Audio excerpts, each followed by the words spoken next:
Kalau pas di rumah sakit terus ngeliatin anak lagi pakai alat ini, pasti mami ngerasa serem banget kan?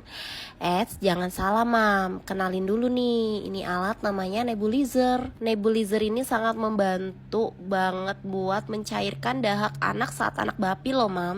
Untuk cairannya sendiri mami hanya menggunakan larutan NaCl dan juga bisolvon.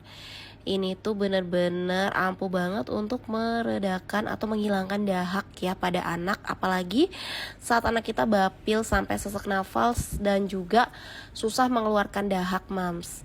Tapi jangan lupa juga kalau gejala yang ditimbulkan pada anak itu bener-bener berat, mami harus langsung bawa anak ke dokter ya mams.